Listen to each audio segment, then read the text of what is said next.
লোকমান হাকিম এত বড় আল্লাহর ওলি, যার ব্যাপারে আল্লাহ পাক রব্বুল আলামিন একটা সূরা নাজিল করেছেন। এই সূরার মধ্যে আল্লাহ পাক রব্বুল আলামিন লোকমান হাকিমের প্রশংসা করেছেন।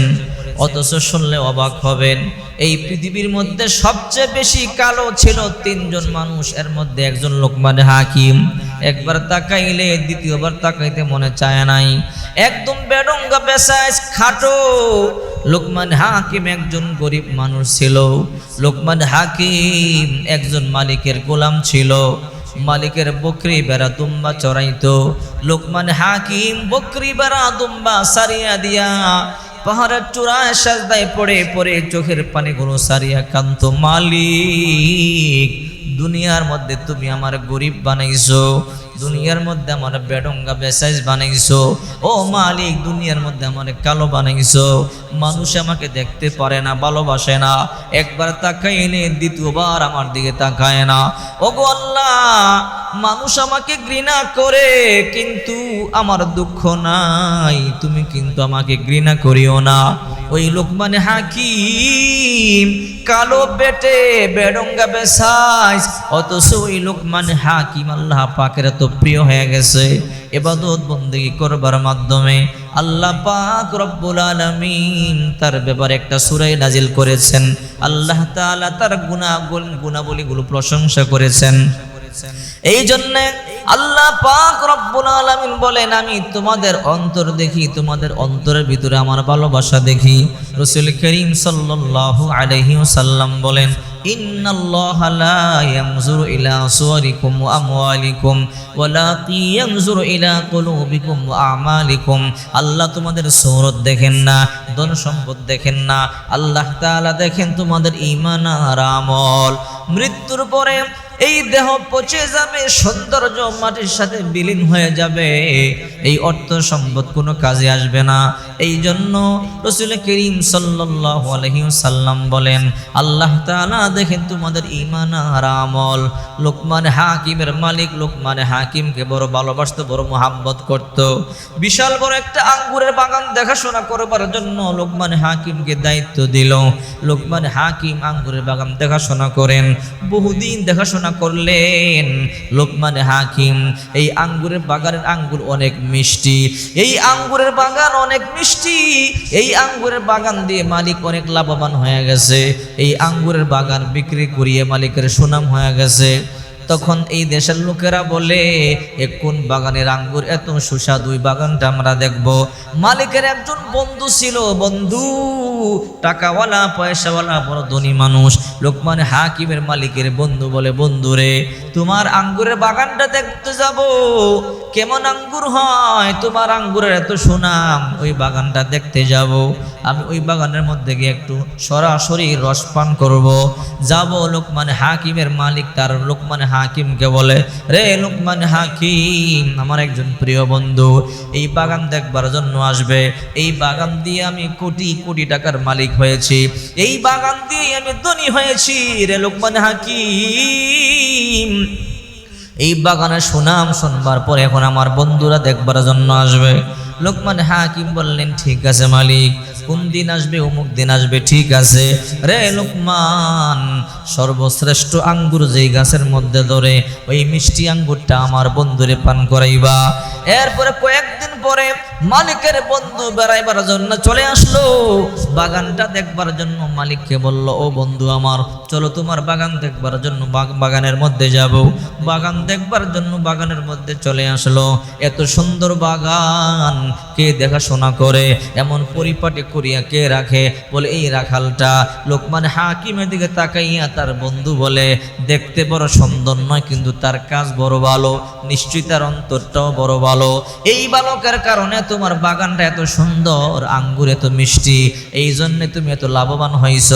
এইবার লোকমান হাকিমের মালিক বলে, রে লোকমান হাকিম, আমার বন্ধুর জন্য এক গ্লাস তাজা আঙ্গুরের রস নিয়ে আয়। লোকমান হাকিম এক থোকা আঙ্গুর থেকে রস নিংড়াইয়া এক গ্লাস রস তার বন্ধুর কাছে নিয়ে আসলো। নিয়ে বলে, মালিক নেন, আপনার বন্ধুরে পান করান। মালিক বন্ধুরে দিয়া বলে, বন্ধুরে নাও, তুমি রস পান করো, তুমি তো বলেছো আমার ওই বাগানের রস সরাসরি পান করবে, নাও নাও, তাজা আঙ্গুরের রস তোমাকে দিয়েছে। লোকমানে হাকিম দেওয়ার পরে যখন তার বন্ধু রস পান করলো, রস মুখের মধ্যে দিয়ে দেখে এমন টক, রস পানি করা যায় না। কিরে বন্ধু, তোমার আঙ্গুরের রস না অনেক মিষ্টি, এমন টক মুখের মধ্যেই তো দেওয়া যায় না। মালিক বলে, দাও তো আমি দেখি। এবার মালিক মুখের মধ্যে দিয়ে দেখে টক। মালিক রাগান্বিত হইয়া লোকমান হাকিমকে একটা চর লাগাইয়া দিল।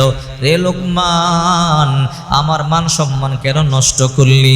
আমার একজন প্রিয় বন্ধু, ব্যবসায়ী পার্টনার, যার মাধ্যমে আমি অনেক টাকার মালিক হয়েছি, রে লোকমান হাকিম কেন মস্কারি করলা? কেন তারে এক থোকা টক আঙ্গুরের রস তারে তুমি বানাইয়া দিলা? লোকমান হাকিম কোনো কথা বলে না, চোখের পানিগুলো সারিয়া সারিয়া কান্দে। মালিক বলে, রে লোকমান হাকিম, আমি কল্পনা করতে পারি নাই, আমি তোমারে বড় ভালো জানতাম, বড় বিশ্বাস করতাম, তুমি এই কাজটা করবা কখনোই কল্পনা করতে পারি নাই। কেন তুমি এই কাজটা করলা? আমার বন্ধুরে কেন তুমি টক রস পান করাইলা? লোকমান হাকিম কোনো কথা বলে না, চোখের পানিগুলো সারিয়া সারিয়া কান্দে। মালিক বলে, কি লোকমান বল? কিছুক্ষণ পর লোকমানের চোখের পানি দেখিয়া মালিকের বড় মায়া লাগছে। মালিক বলে, রে লোকমান, আর কান্না করিস না, আমি ও রাগান্বিত হয়ে বেশি জোরে তোকে মারিয়ে দিলাম। রে লোকমান বল, এত টক রস তুই কেন দিলি? বল। লোকমান বলতে চায় না, না মালিক জিজ্ঞাসা করিয়েন না, বল, আমি জানি তুই ইচ্ছা করে দেওয়ার মতো লোক না। রে লোকমান বল, কেন তুই টক রস দিলি? লোকমান হাকিম বলে, মালিক 1 যোগ 12 বছর আপনার আঙ্গুরের বাগান আমি দেখাশোনা করি। ও মালিক, আজ পর্যন্ত আমি এই বাগান থেকে একটা আঙ্গুর খাই নাই, 1 গ্লাস রস পান করি নাই। কোন গাছের আঙ্গুর মিষ্টি, কোনটা টক আমি জানি না মালিক। আমি 1 থোকা আঙ্গুর সেরিয়ে আমি রস বানাইয়া দিলাম। মালিক গু, আমি জানতাম না এই গাছের এই থোকার আঙ্গুর যে টক। যদি আমি জানতাম তাহলে আমি মিষ্টিটাই দিতাম, আমি তো কোনোদিন রস পান করি নাই। মালিক বলে, কি রে লোকমান, কি বলো তুমি? 1 যোগ 12 বছর ধরে এ বাগানের মধ্যে কাজ করো, তুমি এখনো পর্যন্ত 1 গ্লাস রস কেন পান করো নাই? বলে, মালিক আপনি তো আপনার বাগান থেকে রস পান করবার অনুমতি আমারে দেন নাই, শুধু আপনার বাগান দেখাশোনা করবার জন্য দায়িত্ব দিলেন, আর বিনিময় দেন, অর্থ দেন, আমাকে বেতন দেন, কিন্তু আপনার বাগানের রস পান করবার অনুমতি তো আমাকে দেন নাই। মালিক চোখের পানি সারিয়া বলে, লোকমান তুই আমাকে মাফ করিয়া দে। রে লোকমান, আমি আজকে বুঝতে পেরেছি তোর মতো সৎ একজন কর্মচারী পাওয়ার কারণে আজকে আমি এত উন্নত হয়েছি। আজকে জায়গায় জায়গায় চুরি, এই জন্য দেশের উন্নতি হয় না। অফিসে অফিসে চুরি, দুর্নীতি, এই জন্য আজকে দেশের মধ্যে উন্নত হয় না। যদি আমাদের দেশের অফিসারগুলো সৎ হইতো, দেশের আমলারা যদি সৎ হইতো, তাহলে কোনোদিন আমার দেশের মানুষ কষ্ট করতে হতো না, এখনো পর্যন্ত কাদা দিয়ে হাঁটতে হতো না, গ্রামগঞ্জে রাস্তা পর্যন্ত পাকা হয়ে যেত। দেখছেন লোকমান হাকিমের ব্যাপারে আল্লাহ পাক রব্বুল আলামিন প্রশংসা করে কয়েকটি আয়াত নাযিল করেছে। আল্লাহ তাআলা এমন একটা বেডঙ্গা পেশায়, এমন একটা কালো মানুষ কেমন পছন্দ করেছে একমাত্র আমলের কারণে। এই জন্য আমার নবী, বিশ্ব নবী মুহাম্মদুর রাসূলুল্লাহ সাল্লাল্লাহু আলাইহি ওয়াসাল্লাম বলেন, ইন্নাল্লাহা লা ইয়ানজুরু ইলা সুওয়ারিকুম ওয়া আমওয়ালিকুম ওয়ালাকিন ইয়ানজুরু ইলা কুলুবিকুম ওয়া আমালিকুম। আল্লাহ তোমাদের সূরত দেখেন না, ধন সম্পদ দেখেন না, আল্লাহ তাআলা দেখেন তোমাদের ঈমান আর আমল। যার আমল সুন্দর আল্লাহর কাছে তার দাম বেশি, যার ঈমান সুন্দর আল্লাহর কাছে তার দাম বেশি।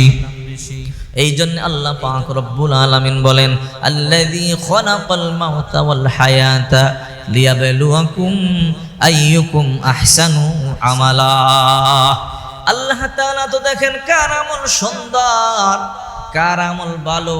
এই জন্যই তো আল্লাহ তাআলা সৃষ্টি করেছেন দুনিয়াতে টাকা হইলে ধনী হওয়া যায়, দুনিয়াতে পয়সা হইলে ধনী হওয়া যায়, দুনিয়াতে ক্ষমতা হইলে দাম পাওয়া যায়, আখিরাতে অর্থের কোনো দাম নাই, ক্ষমতার কোনো দাম নাই, শিক্ষকতা যোগ্যতার কোনো দাম নাই। আখিরাতে দাম হইল শুধু ঈমান আর আমল। যারা আমল ভালো হবে, ঈমান সুন্দর হবে, কিয়ামতের ময়দানে তার দামও বেশি বেড়ে যাবে। এই জন্য বলি, হে মুসলমান, 5 ওয়াক্ত নামাজ আদায় করো, মসজিদে আসো, আল্লাহর হুকুম পালন করো। আহারে, কিছু কিছু মুমিন বান্দারা আছে 24টা ঘন্টা আল্লাহর তালাশে ঘুরে, ফজরের নামাজ পড়বার জন্য আইসা বলে, মালিক তুমি কই? তোমাকে তালাশ করিয়া পাই না, শুনলাম সেজদার মধ্যে নাকি তোমার কুদরতি কদমে সেজদা দেই।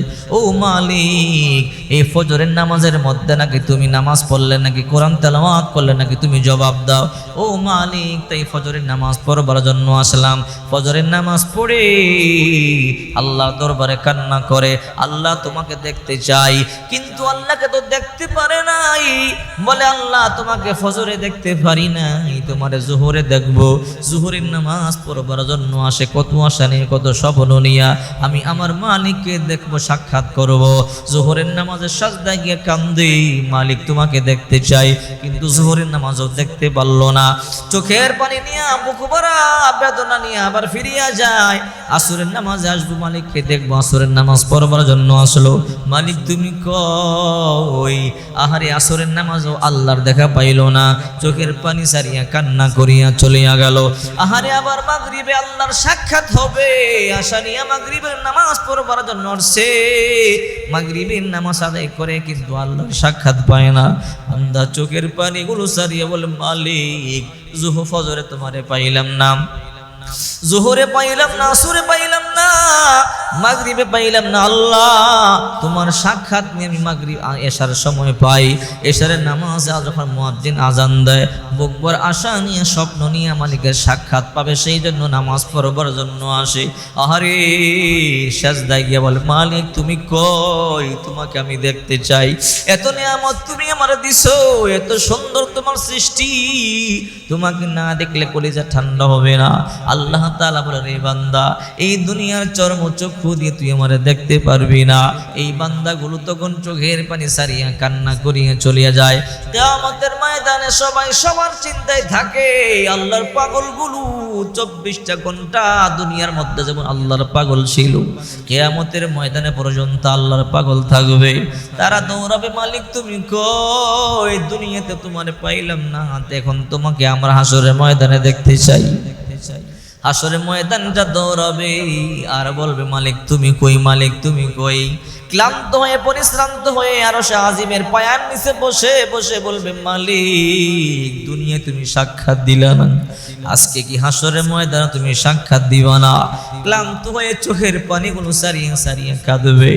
আল্লাহ বলবে, জিবরাইল আমার এই বান্দারা ক্লান্ত হয়ে কি বলে? বলে আল্লাহ তোমার সাক্ষাৎ চাই। আল্লাহ জানি, তারপরও বলে, রে জিবরাইল কি চাই? তোমার সাক্ষাৎ চাই। দুনিয়াতে তোমার সাক্ষাৎ পায় নাই, এখন তোমার সাক্ষাৎ চাই। আল্লাহ বলে, রে জিবরাইল আজকে আমার বান্দাদের সাথে আমি সাক্ষাৎ দিয়ে দেব। আমার 70,000 নূরের পর্দা সব উঠাইয়া দে, আর আমার বান্দাদেরকে আমাকে দেখবার জন্য দে। আমার বান্দারা যেন আমারে দেখিয়া দেখিয়া তাদের অন্তরটা ঠান্ডা হয়। 70,000 নূরের পর্দা যখন উঠাইয়া দিবি, আহারে আল্লাহর পাগল গুলো আল্লাহর দিকে তাকাইয়া বলবে, মালিক তুমি এত সুন্দর, ও আল্লাহ তোমাকে দুনিয়ায় দেখতে চাইলাম, দেখতে পারি নাই। ওগো আল্লাহ আজকে দেখে আমাদের কলিজা ঠান্ডা করব।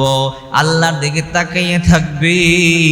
আপনার আমার নবী বলেন, কত কোটি বছর চলে যাবে, কিন্তু নবীও বলতে পারে নাই। আল্লাহ আল্লাহ क्या मुबारक नाम है, अल्लाह अल्लाह आशिकू का काम है। या इलाही मुझसे मुझको दूर कर, ताकि देखो मुझ में तुझको एक नजर जन्नत दो। ज़ख से या रब क्या करो, आरज़ू है मैं तुझे देखा करो। हूर गिल्मा जितनी नियामत है तो, सबसे बढ़कर नियामत दीदार तो।